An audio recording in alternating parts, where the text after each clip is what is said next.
दोस्तों, अगर आपको ये कहानी पसंद आई तो इसे लाइक करें, शेयर करें और कमेंट करके बताएं कि कहानी में आपको सबसे अच्छा क्या लगा। पाखी और अमन एक ही ऑफिस में साथ काम करते थे।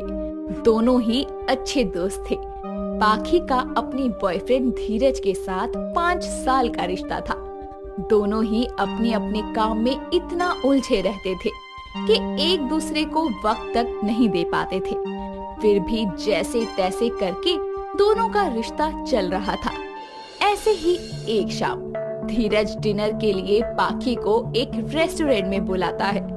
काफी देर वेट करने पर भी पाखी वहाँ नहीं आती, जिसके बाद धीरज गुस्से में वहाँ से पाखी के घर जाकर बोलता है, पाखी, पाखी। अरे धीरज, तुम यहाँ? क्या हुआ? सब ठीक तो है ना? ठीक क्या होगा यार, मैं पिछले 4 घंटे से तुम्हारा रेस्टोरेंट में वेट कर रहा हूँ और तुम पूछ रही हो क्या हुआ?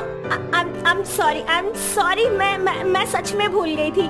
मेरी एक बहुत इम्पोर्टेंट मीटिंग थी और उसके बाद खाना हमने ऑफिस में ही खा लिया। I'm really sorry यार। वाह वाह, क्या बात है, बहुत अच्छे मैडम जी। आपका काम काम और हमारा काम कुछ नहीं। यार मैं भी तो अपना काम छोड़कर तुम्हारे लिए वक्त निकाल कर आया था ना, पर नहीं, तुम तो भूल गई। खैर छोड़ो, अब मैं जा रहा हूँ। इतना कहकर धीरज गुस्से में वहाँ से चला जाता है। उसके जाने के बाद पाखी उसे मनाने की बहुत कोशिश करती है, लेकिन वो नहीं मानता। कुछ दिनों बाद एक दिन ऐसे ही पाखी को ऑफिस में उदास बैठा देखकर अमन उसके पास आकर बोलता है, पाखी क्या हुआ? कुछ दिनों से देख रहा हूँ तुम थोड़ा परेशान हो। सब ठीक तो है ना? ठीक ठाक ही है यार। क्या हुआ? देखो हम अच्छे दोस्त हैं, तुम चाहो तो मुझे बता सकती हो अपने दिल की बात। अमन के प्यार से पूछने पर परेशान पाखी उसे अपने और धीरज के बारे में सब बता देती है। साथ ही वो उसे डिनर वाली बात भी बताती है, जिसे सुनकर अमन बोलता है, तो ये बात है। वैसे यार गलती तुम्हारी भी है कि तुम भूल गई, पर गलती इतनी बड़ी भी नहीं थी कि उसे माफ न किया जा सके। वही तो समझा रही हूँ, पर धीरज है कि समझने को तैयार ही नहीं है। तुम चिंता मत करो, सब ठीक हो जाएगा। मैं हूँ ना तुम्हारे साथ। और हाँ, तुम उदास से चेहरे में बिल्कुल भी अच्छी नहीं लगती हो। सच में क्या? जी बिल्कुल मोहतरमा। चलिए आपका मूड फ्रेश करते हैं, आइए मेरे साथ। इतना कहकर अमन पाखी का हाथ पकड़कर उसे अपने साथ बाहर ले आता है और उसे एक अच्छी सी जगह लंच करवाता है। और ऐसे ही वक्त गुजरता है, जहाँ एक तरफ धीरज के साथ पाखी का रिश्ता कमजोर हो रहा था, तो वहीं अमन के साथ पाखी की नजदीकियां बढ़ती जा रही थी। ऐसे ही एक दिन अमन की गर्लफ्रेंड माही उसे मिलने के लिए ऑफिस आती है, लेकिन अमन वहाँ नहीं होता। जिसके बाद माही अपनी गाड़ी में ऑफिस से घर की तरफ वापस आ रही होती है कि तभी अचानक से माही की गाड़ी के सामने धीरज आ जाता है और ये देखकर माही एकदम से ब्रेक मारती है और गाड़ी से बाहर निकल के कहती है, अरे आप ठीक तो है ना? आपको कहीं लगी तो नहीं? सॉरी, पता नहीं मेरा ध्यान कहाँ था, सॉरी। अरे नहीं, आप सॉरी मत कहिए, आपकी गलती नहीं है, मैं ही देखकर नहीं चल रहा था। लगता है आप काफी परेशान हैं। आइए अब मुझे बताइए कहाँ जा रहे हैं, मैं आपको छोड़ देती हूँ। जी ठीक है। इतना कहकर माही धीरज को अपने साथ कार में बैठा लेती है। रास्ते में दोनों बातें करते जाते हैं। माही से बातें करते करते धीरज को फ्रेश फीलिंग आने लगती है। साथ ही माही को भी धीरज से बात करके बहुत अच्छा लगता है। दोनों बातों ही बातों में अपना नंबर एक्सचेंज कर लेते हैं। कुछ देर बाद माही धीरज को उसकी लोकेशन पर ड्रॉप करके वहाँ से चली जाती है। वक्त यूं ही बीतता है। माही और धीरज दोनों ही एक दूसरे को पसंद करने लगते हैं, तो वहीं पाखी और अमन भी एक दूसरे को चाहने लगे थे। पर चारों ही इस बात से बेखबर थे कि वो सब कहीं न कहीं एक दूसरे से जुड़े हैं। ऐसे ही एक शाम धीरज माही को और अमन पाखी को घुमाने के लिए अलग अलग जगह पर ले जाते हैं। तभी मौसम खराब होने लगता है और जोर की बारिश होने लगती है। माही और पाखी दोनों ही अलग अलग जगह पर बारिश का मजा लेने लगती हैं। तभी धीरज माही के पास आता है और उसे बाहों में भरते हुए बोलता है, माही, मैं तुमसे कुछ कहना चाहता हूँ। कहो। शायद जो तुम कहना चाहते हो वही मैं सुनना चाहती हूँ। माही, जब से तुम मुझे मिली हो ऐसा लगता है जिंदगी में कोई गम बाकी ही नहीं है। तुम जिंदगी से ज्यादा जरूरी बन गई हो। मैं बहुत प्यार करता हूँ तुमसे। मैं भी तुमसे बहुत प्यार करती हूँ। तो वहीं दूसरी तरफ अमन पाखी के पास आता है और उसके माथे पर किस करके बोलता है। पाखी, मैं हमेशा तुम्हें यूं ही प्यार करना चाहता हूँ, तुम्हारे साथ रहना चाहता हूँ। मुझे कोई फर्क नहीं पड़ता है धीरज के तुम्हारे साथ होने से। मैं जानता हूँ कि तुम मुझसे प्यार नहीं करती हो और उससे दूर होना चाहती हो। पाखी, मेरी बन जाओ। सच कहूँ तो जो खुशी मुझे तुमसे मिलकर मिली है ना, वो खुशी मुझे धीरज के साथ पिछले 5 सालों में कभी नहीं मिली। जितना मैंने अपनी जिंदगी को इन 5 महीनों में जिया है ना, उतना मैंने अपनी जिंदगी को बीते 5 सालों में नहीं जिया। I love you, Aman. I love you too, पाखी।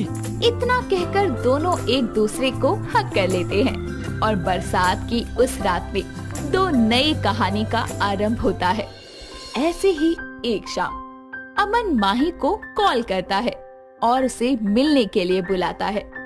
माही अमन की बताई हुई जगह पर पहुंच जाती है और अमन उसे बोलता है। कैसी हो माही? मैं ठीक हूँ। बोलो, मुझे किस लिए बुलाया है यहाँ? आज मेरी याद कैसे आ गई? तुम तो अपनी जिंदगी में इतने मगन थे कि मैं जी रही हूँ या मर रही हूँ ये तक जानने की फुर्सत नहीं थी। देखो, मैं जानता हूँ माही कि मैंने बहुत गलत किया तुम्हारे साथ और बस माफी मांग लेने से मेरी गलती कम भी नहीं हो जाएगी। पर फिर भी मैं तुमसे यही कहना चाहता हूँ कि मुझे माफ कर दो। कोई नहीं, जियो अपनी जिंदगी। अब जब तुम माफी मांगने आए हो तो मैं एक बात बता दूं तुम्हें कि मैं अपनी जिंदगी में आगे बढ़ चुकी हूँ। तुम भी आगे बढ़ जाओ। हाँ माही, मैं भी तुम्हें किसी से मिलवाना चाहता हूँ। कोई है मेरी लाइफ में जिसे मैं चाहने लगा हूँ। ठीक है, मैं भी तुम्हें किसी से मिलवाना चाहती हूँ। कल शाम इसी जगह आना और इसी वक्त। इतना कहकर माही और अमन अपने अपने रास्ते चले जाते हैं और अगले दिन माही धीरज को लेकर और अमन पाखी को लेकर उसी जगह पहुंचते हैं जहां पाखी और धीरज एक दूसरे को किसी और के साथ देखकर हैरान हो जाते हैं। तभी धीरज बोलता है। तो अब समझ आया कि क्या राज था तुम्हारा मुझे भूल जाने का, मेरी बातों को भूल जाने का। कम तो तुम भी नहीं हो। जो गलती मैंने की वही तुमने भी की। बराबर के हिस्सेदार तो तुम भी हो। पाखी, क्या है ये सब? क्या हो रहा है? क्या ये धीरज है? हाँ, ये सब क्या हो रहा है? अमन और माही की बात सुनकर पाखी और धीरज उन दोनों को अपने रिश्ते के बारे में बताते हैं, जिसे सुनने के बाद माही बोलती है। सच तो ये है अमन कि तुम मेरे लिए और धीरज पाखी के लिए बना ही नहीं है। शायद किस्मत ने इसलिए ही हम सबको मिलवाया है एक दूसरे से। माही सही कह रही है। जो हुआ अच्छे के लिए हुआ। अब हम चारों ही अपनी जिंदगी में खुश हैं।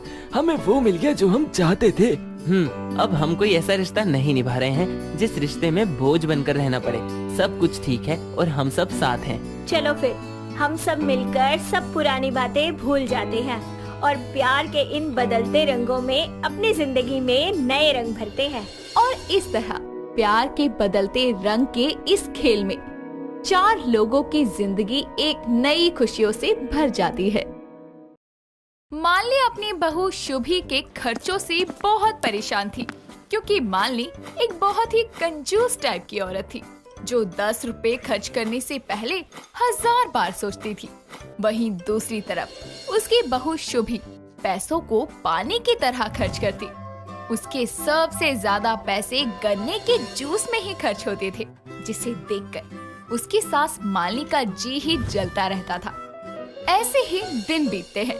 एक दिन शाम के समय उसकी बहू शुभी बहुत सारे गन्ने का जूस पैक करवाकर अपनी मस्ती में घर वापस आती है, जिसे देखकर उसकी सास मालनी बोलती है। बहू, इतना सारा जूस अपने पीने के साथ साथ पूरे मोहल्ले में बंटवाने के लिए लाई है क्या? नहीं माँ जी, वो आप तो जानती हैं ना, इतनी गर्मी हो रही है और मुझे गन्ने के जूस के सिवा और कोई जूस का टेस्ट पसंद ही नहीं आता। मुझे गन्ने का जूस पीना बहुत पसंद है। अगर मुझे कोई पूरे दिन उसे पीने के लिए देना तो मैं पीछे ही ना हटूं। बहू, तू ना इस अपने जूस के चलते हमें भी बिकवा देगी।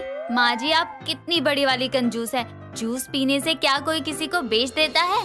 नहीं बहू, लेकिन उसके बदले में जो कड़के कड़के नोट जाते हैं ना रोज, उसके चलते हम जरूर बिक जाएंगे। माँ जी, आप पैसों को कितना मोह रखती हैं। इतना मोह अच्छा नहीं होता। आप क्या चाहती हैं, इतनी गर्मी में कोई जूस भी ना पिए? दुनिया में एक तू ही है जिसके लिए गर्मी का मौसम आया है और किसी के लिए तो आया ही नहीं है। तू तो एक काम कर, कल पड़ोस में सबको गन्ने का जूस ही बंटवा दियो। हे भगवान, ना जाने कहां से ये गन्ने के जूस पीने वाली बहू मेरे बेटे के पल्ले पड़ गई। तुझे किसी गन्ने के जूस वाले से शादी कर लेनी चाहिए थी, मेरे बेटे से करने की क्या जरूरत थी। मालिनी इतना कहकर वहाँ से चली जाती है और शुभी भी अपने घर के कामों में लग जाती है। अगले दिन सुबह मालिनी अपनी बहू को पूरे घर में ढूंढती है, लेकिन शुभी उसे कहीं भी नजर नहीं आती और वो जैसे ही उसे ढूंढने के लिए घर के बाहर जाती है तो वो उसे अपने घर से कुछ दूरी पर बहुत जमा भीड़ में नजर आती है। जैसे ही वो उस भीड़ को पार करके आगे जाती है तो देखती है कि उसकी बहू शुभी सभी पड़ोसियों को इकट्ठा करके गन्ने का जूस बांट रही है, जिस पर वो गुस्से में उसका हाथ पकड़कर उसे घर के अंदर लाकर कहती है, ए बहू, तू पागल तो नहीं है? ये तो सुबह सुबह सभी पड़ोसियों को इकट्ठा करके क्या कर रही थी? बाहर वैसे ही पड़ोसी कम हंसते हैं कि मालिनी बहुत कंजूस थी और उसे खर्चीली बहू मिल गई। माँ जी, अब मैंने क्या किया? आपने ही तो कहा था कि सुबह में सभी पड़ोसियों को गन्ने का जूस बांट दूं। गर्मी बहुत है इसलिए मैंने सबको गन्ने का जूस बांट दिया। क्यों बहू, लंगर चल रहा है जो तू सबको जूस बांट रही है? और मैंने तुझे बोला था गुस्से में, लेकिन तूने तो सच में मेरे बेटे की कमाई लोगों में बांट दी। माँ जी, आपको आज के जमाने में इतनी आज्ञाकारी बहू मिली है तो आपको तो खुश होना चाहिए ना। फिर भी आप मुझे हमेशा डांटती रहती हैं। क्या हो गया सुबह सुबह? आप किस बात पर बहस कर रही हो आप दोनों? बेटा, अब मैं क्या बताऊं? कल मैंने इसे गुस्से में डांट कर बोला था पड़ोसियों को जूस बांट दे, और ये सच में बांटने चल दी। अच्छा हुआ और कुछ बांटने को नहीं बोला, नहीं तो ना जाने क्या करती। माँ, जब आपको पता है आपकी बहू का ऊपर का माला खाली है तो आप उसे ऐसी वैसी बात बोलती ही क्यों हो? वाह बेटा, अब तो भी हंस ले। समझा नहीं सकता अपनी बीवी को? पूरे दिन बस गन्ने का जूस ही पीती रहती है, साथ में मेरा खून भी। मूर्ख लड़की। मैं चलता हूँ, मुझे लेट हो रहा है। अब दोनों देख लो अपना, मुझे और भी बहुत काम है। पुनीत इतना कहकर ऑफिस के लिए निकल जाता है, जिसके बाद शुभी अपने घर के कामों में लग जाती है। ऐसे ही कुछ दिन और बीतते हैं, लेकिन दोनों सास बहू की आदत में कोई सुधार नहीं आता। ना ही मालिनी पैसों और जूस को लेके ताने मारना कम करती और ना ही शुभी अपना जूस पीना। ऐसे ही कुछ समय और निकल जाता है। तभी एक दिन शुभी फिर से गन्ने के जूस की पॉलिथीन लिए घर आती है और इस बार पॉलिथीन पहले से भी ज्यादा थी, जिस पर मालिनी कहती है, बहू, तू तो रोज रोज जूस पीने से थकती नहीं है और ना ही छोड़ने वाली है, तो रोज रोज का क्या आना जाना करती है? क्या है ना, एक काम कर, तू जूस वाली दुकान पर ही जाके बैठ जा। इससे कम से कम तेरे आने जाने का किराया तो बचेगा और गन्ने का जूस पी लियो।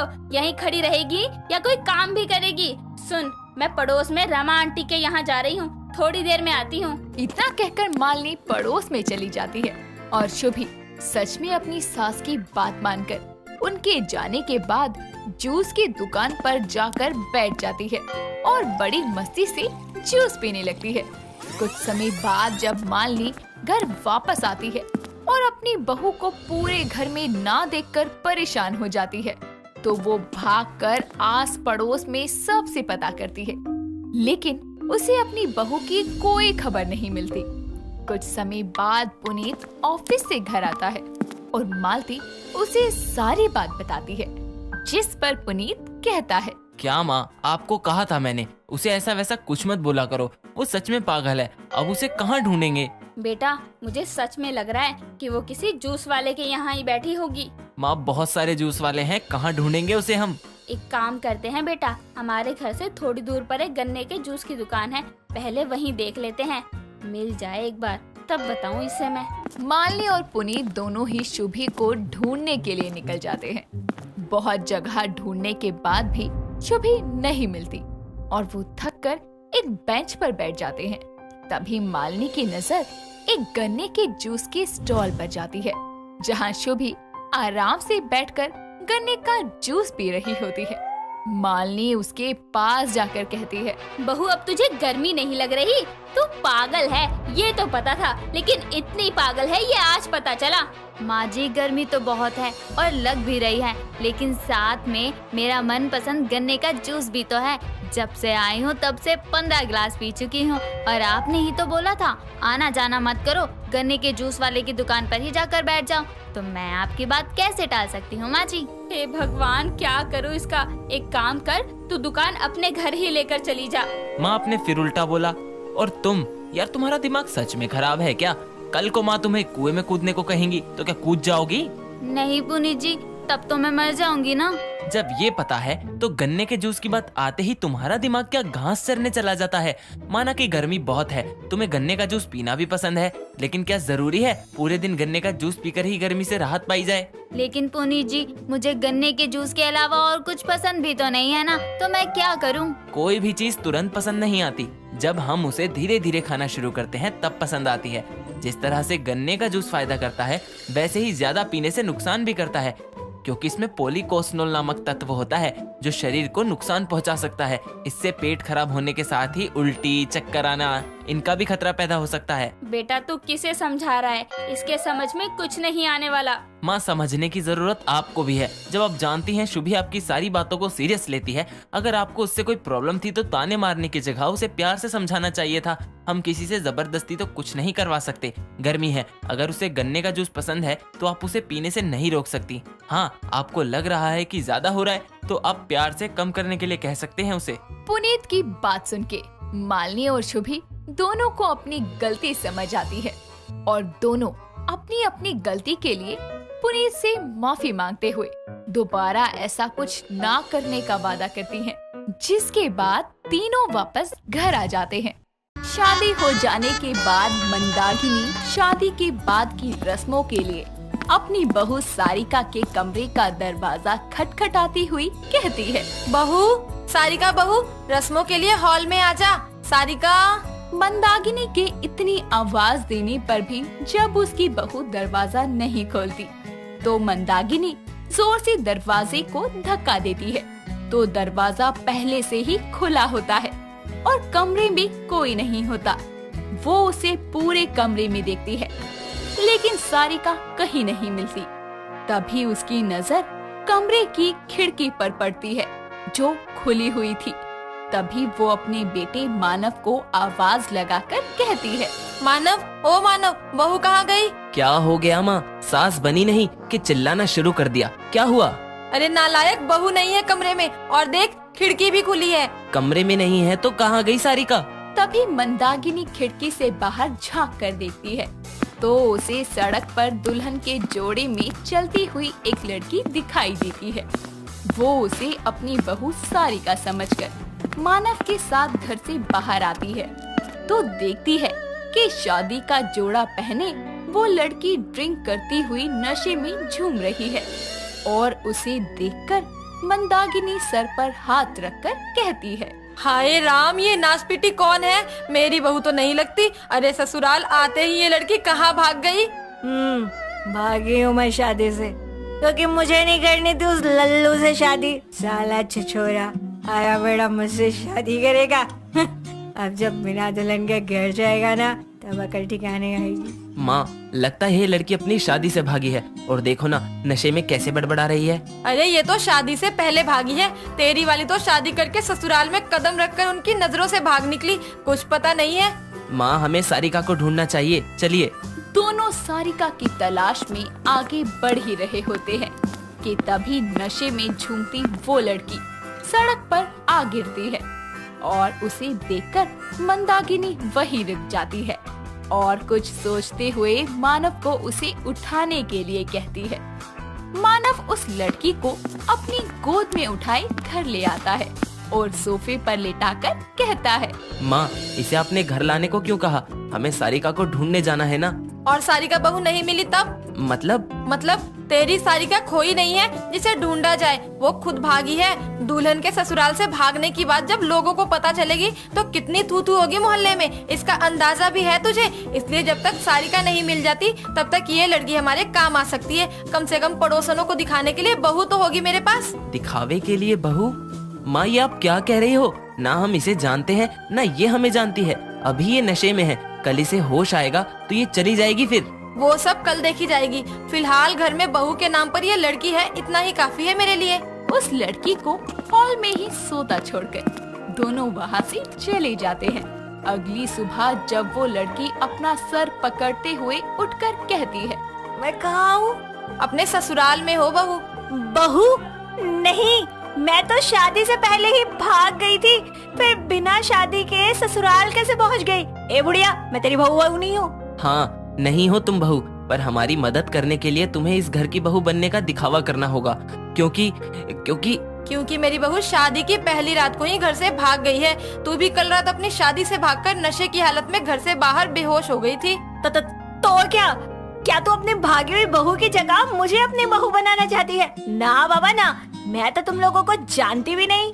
माँ मैंने कहा था ना। ओ चलो निकलो यहाँ से, समझ आ गई हमें तुम्हारी बात। देख, तुझे मेरी बहू नहीं बनना है, बस जब तक मेरी बहू मिल नहीं जाती तब तक बहू बनने का दिखावा करना है। क्या करूं? शादी ना करने के चक्कर में तो शादी से भागी थी, अब इनकी बात नहीं मानूंगी तो रहोगी कहाँ? ठीक है, दिखावटी बहू बनना है ना, मैं तैयार हूँ। ठीक है, तू सामने वाले कमरे में जाकर तैयार हो जा, मुंह दिखाई की रस्म के लिए पड़ोसने आने वाली है। ओ लड़की, ध्यान से चीजों को यूज करना, वो इस घर की असली बहू की है। मेरा नाम अंजलि है, लड़की नहीं। अंजलि मंदाकिनी की दिखावटी बहू बनने के लिए मान जाती है और कमरे में जाकर साड़ी और गहने पहनकर अच्छे से तैयार हो जाती है। कुछ देर में पड़ोसने भी घर आ जाती है। तभी मंदाकिनी अंजलि को लेकर हॉल में आती है। तभी उसकी पड़ोसन सुधा कहती है, अरे मंदाकिनी, ये रातों रात तेरी बहू की लंबाई कुछ घट नहीं गई? मतलब शादी में तो तेरे बराबर ही लग रही थी, अभी देख रहे हैं तो नाटी सी लग रही है। अरे आंटी, क्या मजाक करती हो आप? अब एक रात में घिसकर छोटी थोड़ी ना हो सकती हूँ। वो तो कल हील वाली सैंडल की वजह से मैं आपको लंबी नजर आ रही थी, है ना सासू माँ? हाँ, सही कह रही है बहू। लेकिन जैसी भी हो मंदाकिनी, तेरी बहू के रूप में बड़ा निखार है। इससे सुंदर बहू तो तुझे मिल ही नहीं सकती थी। ये बात तो सही कही आपने आंटी जी, मेरे जैसा सुंदर आपने कहीं देखा ही नहीं होगा। वैसे आप लोगों ने मेरा ये थोपड़ा निहार लिया हो तो मैं चलती हूँ। तभी अंजलि वहाँ से अपने कमरे की तरफ चली जाती है। उसकी ये हरकत देखकर मंदाकिनी को गुस्सा तो आता है, लेकिन वो कुछ कह नहीं पाती। तभी सुधा कहती है, ले मालती, और तारीफ कर। अरे रूप निखार सब दिखावटी होता है, संस्कार तो है ही नहीं इसमें, जो ऐसे बीच रस्म में उठकर चली गई। सही कहा। लो मंदाकिनी बहन, अपनी बहू का शगुन तुम ही पकड़ो, हम चलते हैं। तभी सभी पड़ोसने वहाँ से चली जाती है। समय बीतता है। एक शाम मानव ऑफिस से घर आता है तो मंदाकिनी अंजलि को आवाज लगाकर कहती है, बहू, अरे ओ बहू, मानव के लिए पानी तो लाना जरा। उसकी आवाज सुनकर अंजलि कान खुजाती हुई बाहर आती है और सोफे पर बैठी फोन चलाने लगती है। तभी मानव कहता है, ओ हेलो, बहरी हो क्या? माँ ने कुछ कहा है, सुनाई नहीं पड़ा क्या तुम्हें? ओ हेलो, तुम्हारी माँ ने बहू से पानी मंगवाया है और मैं इस घर की दिखावटी बहू हूँ, याद है ना? ये तुम्हारी खोपड़ी से ये बात निकल गई। अरे तो एक गिलास पानी लाने में तेरा क्या बिगड़ जाता?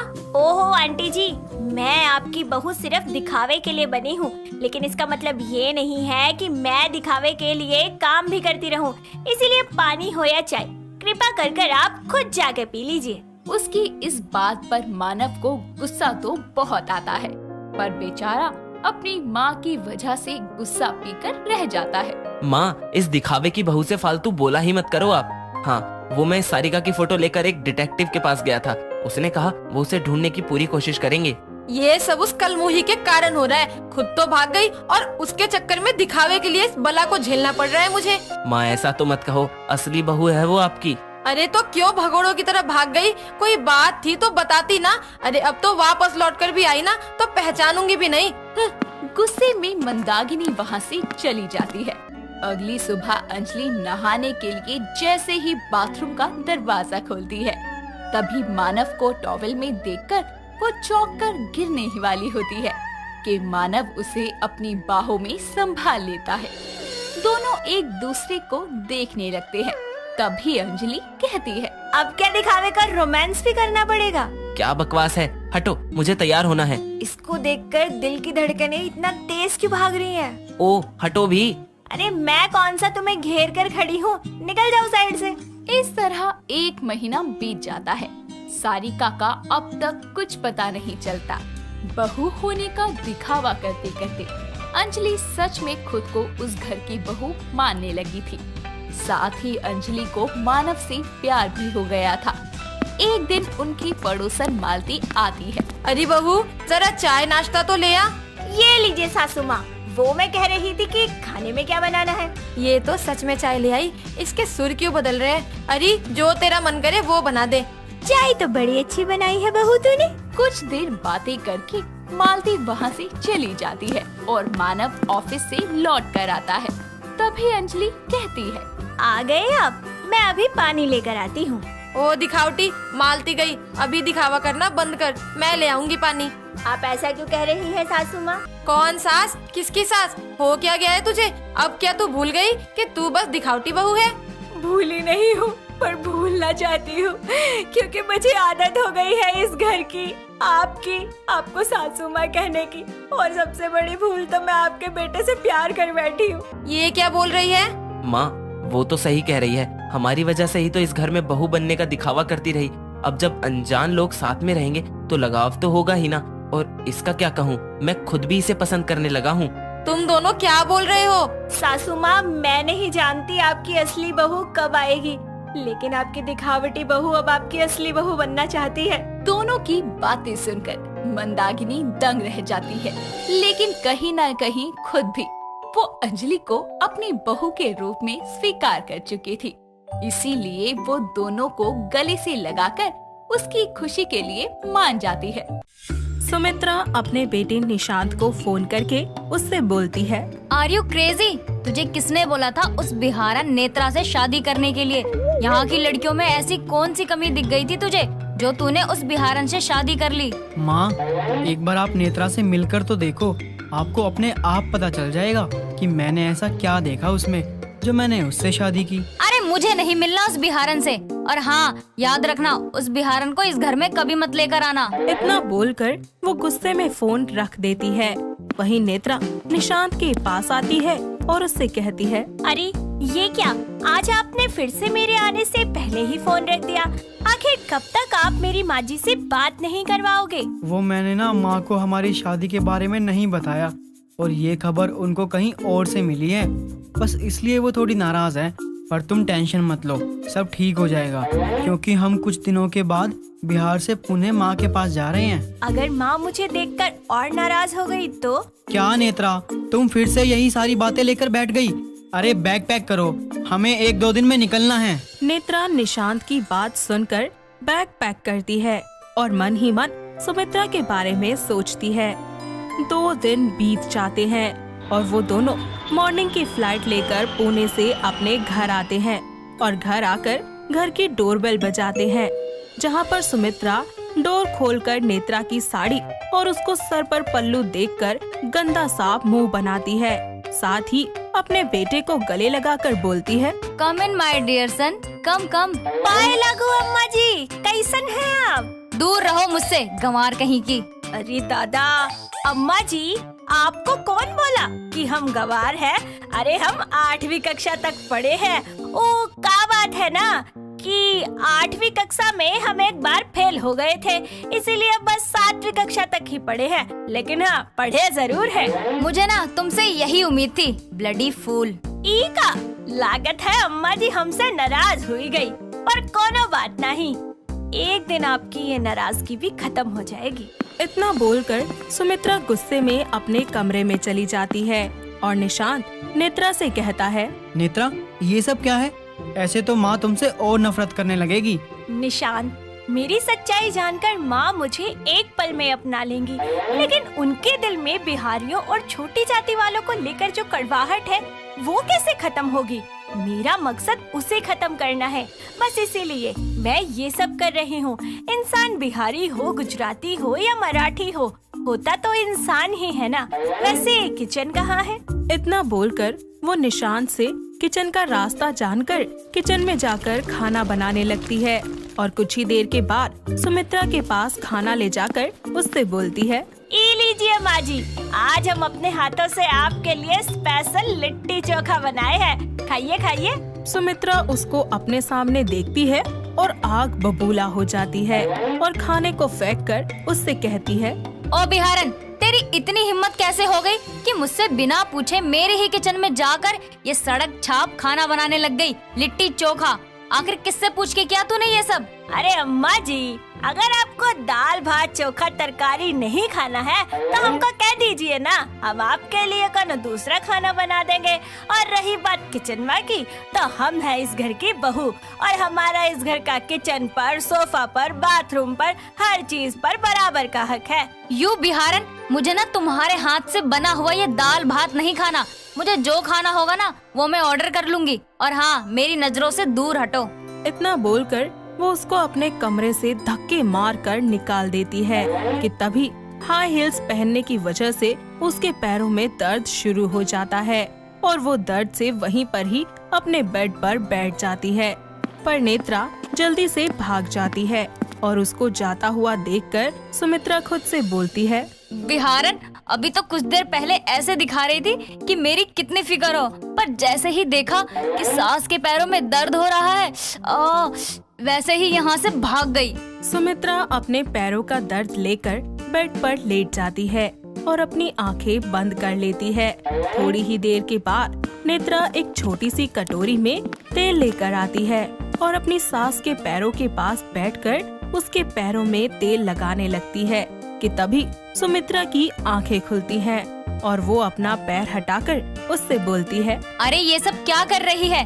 ये सारी चीजें करने की कोई जरूरत नहीं है, जा जाकर सो जा, बहुत रात हो चुकी है। अरे कोई बात नहीं अम्मा जी, हम थोड़ी देर में सो जाएंगे। और वैसे भी हमारे बिहार के ना संस्कार है कि अपनी सास की सेवा करनी चाहिए, तो आप डोंट वरी होकर एकदम आराम से सो जाइए। हम आपके पैर की डेली मालिश करेंगे, देखना थोड़े ही दिनों में दर्द गायब हो जाएगा। और हाँ, तब तक वो अपने 4 मीनार वाले सैंडल नहीं पहनिएगा। ओके फाइन, तुम्हें जो करना है तुम कर लेना, but now I am okay, so तुम जाओ यहाँ से।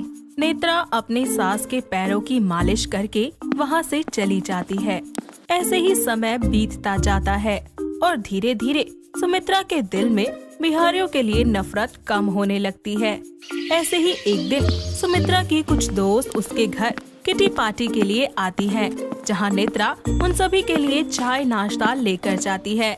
नेत्रा को देखकर उसकी एक फ्रेंड उससे बोलती है, अरे सुमित्रा, इतना काम करने वाली नौकरानी कहाँ से मिल गई तुझे? हमारे लिए भी एक ऐसी नौकरानी ढूंढ देना। अरे ये नौकरानी नहीं, मेरी बहू रानी है। अच्छा मजाक कर लेती है तू सुमित्रा, ये बिहारन तेरी बहू है? का बात हुई गई? काहे हंस रहे हैं आप सब लोग? का बिहार के लोग इंसान नहीं होते का?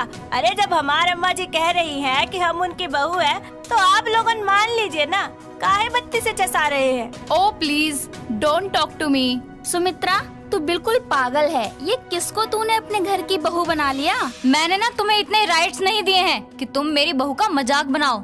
1 मिनट, सुमित्रा जी ने नेत्रा सक्सेना, जो कि बिहार की टॉपर और एक सॉफ्टवेयर इंजीनियर है, उसको अपने घर की बहू बनाया है। और वैसे आंटी जी, आपको पता है कि बोध जी ने अपनी पहली शिक्षा और गांधी जी ने अपना पहला आंदोलन कहाँ से शुरू किया था? नेत्रा की परफेक्ट हिंदी सुनकर सबकी आंखें फटी की फटी रह जाती हैं और उसके पूछे गए सवालों का किसी के पास भी कोई जवाब नहीं होता, जिस पर नेत्रा उन सभी से बोलती है, क्यों नहीं पता? मैं बता देती हूँ, बिहार से शुरू किया था। अरे क्या फायदा हुआ आप लोगों के इतना मॉडर्न होने का, जब आपको एक छोटी सी बात नहीं पता? आंटी जी, किसी की भाषा, उसका रहन सहन देखकर उसे जज नहीं करना चाहिए और ना ही उससे नफरत करनी चाहिए, क्योंकि हर इंसान का अपना रहन सहन, अपनी बोली, अपना एक अलग तरीका होता है। और किसी पर उंगली उठाकर हंसने से पहले देख लीजिए कि बाकी की 3 उंगलियां आपकी अपनी तरफ ही हैं। अंडरस्टैंड? बहू? हाँ माँ जी, यही है मेरा असली रूप।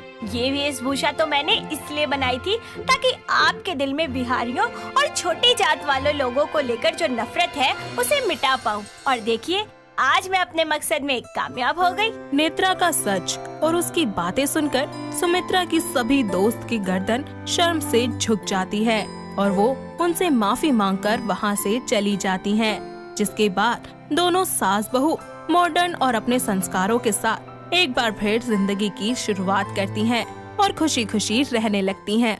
सावन का सुहाना मौसम था और हल्की हल्की बारिश की बूंदें गिर रही थी और वो दोनों एक दूसरे से डाइवोर्स लेने के लिए घर से कोर्ट के लिए निकल रहे थे। तभी रॉकी निकिता से कहता है, देखो लास्ट मौका है अब तुम्हारे पास, सोच लो, डिवोर्स से बच सकती हो अब भी। डिवोर्स के बाद तुम्हारी जिंदगी बर्बाद हो जाएगी, लोग तुम्हारे बारे में तरह तरह की बात करेंगे। उसकी चिंता तुम मत करो रॉकी, लोग मुझे गलत कहें या ना कहें, इस बात से तुम्हें कोई फर्क नहीं पड़ना चाहिए। अरे गलत तो तुम हो, भला कोई अपनी पत्नी को ऐसे मारता है जैसे उसे कहीं से खरीद के ला रखा हो। अरे तुम्हारे साथ शादी करना मेरी जिंदगी की सबसे बड़ी गलती थी। और वैसे भी लोगों का तो काम ही है बोलना, कोई शादी करे तो बोलते हैं, डिवोर्स कर ले तो बोलते हैं। लोगों को सवाल उठाने की आदत ही होती है और हमेशा नाम भी औरतों पर ही आता है। तलाक हो गया, छी छी छी छी, बहुत ही गंदे कर्म होंगे इस लड़की के जो इसके पति ने इसे तलाक दे दिया। खैर, इन सब की चिंता मैं खुद कर लूंगी, तुम खाली मुझे डिवोर्स दो। बहुत ज्यादा ही पर निकल आए हैं तुम्हारे। मुझे नहीं पता था कि तुम एक दिन ऐसे अकड़ोगी। मैं अकड़ नहीं रही हूँ, एक झूठे और फरेब जैसे जहरीले रिश्ते से आजाद हो रही हूँ जिसने मुझे मारपीट, नफरत और जिल्लत के अलावा कुछ नहीं दिया। दोनों कार में बैठकर कोर्ट के दरवाजे पर पहुँचते हैं।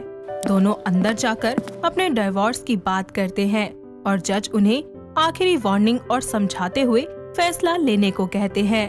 दोनों डिवोर्स पेपर्स पर साइन कर देते हैं और फिर जज बोलते हैं, आप दोनों तलाक लेना चाहते हैं, क्या ये आपका लास्ट डिसीजन है? यस माय लॉर्ड, हम तलाक लेना चाहते हैं। मैं भी। ये सुनकर जज उनके डिवोर्स पेपर्स पर ऑफिशियली डिवोर्स का स्टैंप लगा देते हैं। दोनों बाहर आते हैं और निकिता उससे कहती है, थैंक यू रॉकी, मुझे इस रिश्ते से आजाद करने के लिए। अब मैं अपनी जिंदगी की नई उड़ान भर सकती हूँ। ये तुम्हारी जुबान भले ही है, लेकिन शब्द मुझे हितेश के लग रहे हैं। उसी की वजह से तुमने इतना बड़ा कदम उठाया है, वरना तुम डिवोर्स लो मुझसे।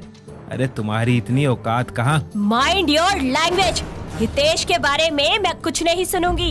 अच्छा, तुम्हारे यार के बारे में बोल दिया तो तुम्हारे दिल को बुरा लग रहा होगा। उसके बारे में ऐसा वैसा कुछ मत कहो रॉकी, वो बस मेरा एक अच्छा दोस्त है। तुम्हारा हो गया हो तो दफा हो जाओ मेरी लाइफ से। इतना सुनकर दोनों अपने अलग अलग रास्ते पर हो जाते हैं। निकिता चल ही रही होती है कि बारिश शुरू हो जाती है और वो इस भीगती बारिश में अपने उन पलों में डूब जाती है जहाँ से इस सब की शुरुआत हुई थी, यानी कि रॉकी और निकिता का आपस में रिश्ता हुआ था। दीदी रेडी हो गए आप? नीचे मेहमान आ गए हैं और लड़का तो बहुत ही मस्त है। कुछ ही देर के बाद दोनों फैमिलीज निकिता और रॉकी के रिश्ते के बारे में बातें करते हैं और दोनों का रिश्ता पक्का कर देते हैं। निकिता अपने मम्मी और पापा पर भरोसा करते हुए रॉकी से शादी कर लेती है।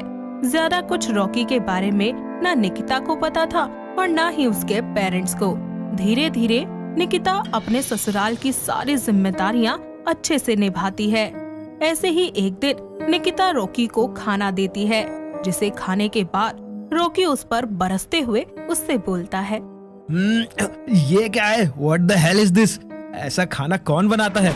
इतनी मिर्च खाने में? अरे ये सिखाया तुम्हारे घर वालों ने तुम्हें? नहीं रॉकी, तुम्हें कोई गलतफहमी हुई है। मैंने बहुत थोड़ी सी मिर्ची डाली थी। तुम शांत हो जाओ, पानी P low. Glass my foot, तुम्हें सिखाना ही पड़ेगा अब।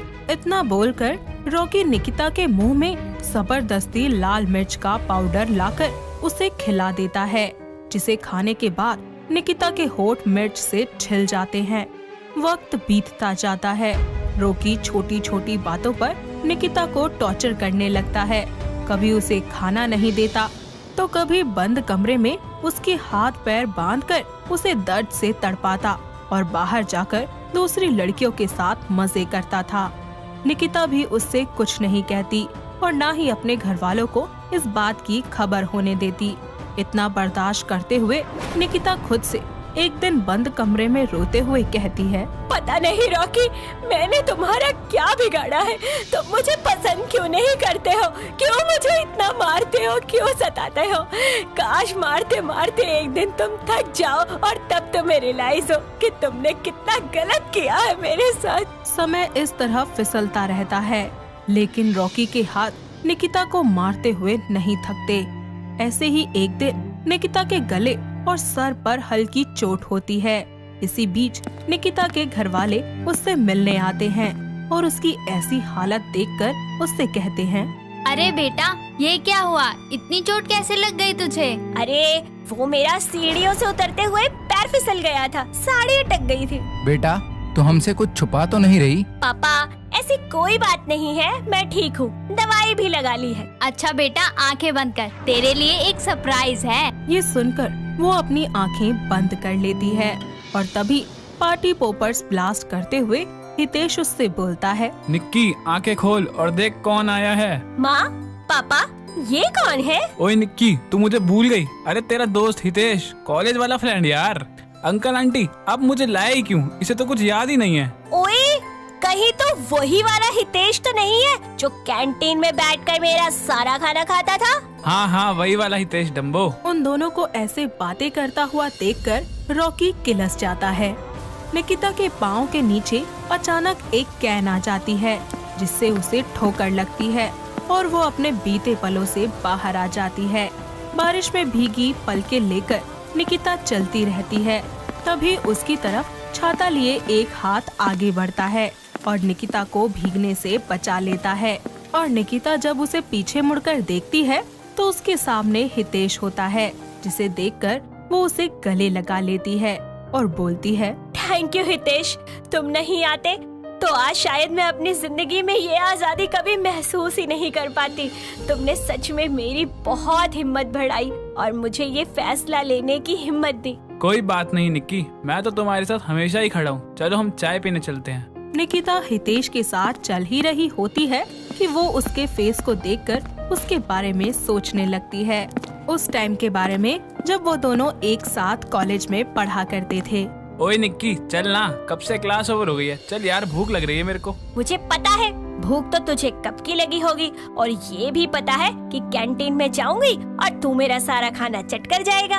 अरे जब सब पता है तो न्यूज वालों की तरह हेडलाइन क्यों दे रही है? चल ना अब। आती हूँ, रुक, ये नोट कर लो।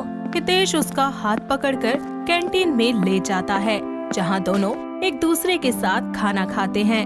कुछ ही हफ्तों के बाद हितेश उसे प्रपोज करता है, जिसके बाद निकिता उससे कहती है, सॉरी हितेश, पर मैं शादी माँ पापा की पसंद से ही करूँगी। ये सुनकर हितेश का दिल टूट जाता है और कुछ महीनों के बाद निकिता की शादी रॉकी से हो जाती है।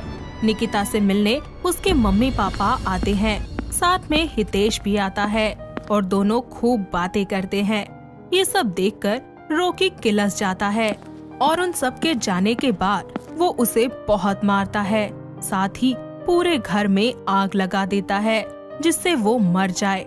लेकिन निकिता वहाँ से भाग निकलती है और अपने घर वालों को ये सारी बातें बता देती है, जिसके बाद उसके पेरेंट्स उसे अपने साथ अपने घर ले जाते हैं। कुछ ही दिनों के बाद हितेश आता है और उसे संभालता है, साथ ही समझाता है कि रॉकी के साथ बेमतलब के रिश्ते से बाहर निकले और उसे डिवोर्स लेने के बारे में भी कहता है। तभी अचानक हितेश उसे चाय की कुल्हड़ देते हुए कहता है और वो अपने बीते पलों से बाहर आ जाती है। निक्की, क्या सोच रही हो? ये लो चाय पियो। अच्छा निक्की, मुझे तुमसे कुछ कहना है। हाँ, बोलो ना। निक्की, मैं आज भी तुमसे बहुत प्यार करता हूँ। क्या तुम मेरी जिंदगी का हमसफर बनना पसंद करोगी? आई प्रॉमिस, अब मैं तुम्हारा खाना छीनकर कभी नहीं खाऊंगा। Love you Nikki, I love you so much. हाँ Hitesh, I love you too. मैं भी तुमसे बहुत प्यार करती हूँ और मैं पूरी लाइफ तुम्हारे नाम करती हूँ। इस तरह वो दोनों अपने जिंदगी की एक नई शुरुआत करते हैं और खुशी खुशी घर वालों की रजामंदी से शादी करके एक नई जिंदगी बसा लेते हैं। हर रोज एक नई कहानी देखने के लिए चैनल को सब्सक्राइब करें और बेल आइकन दबाना ना भूलें।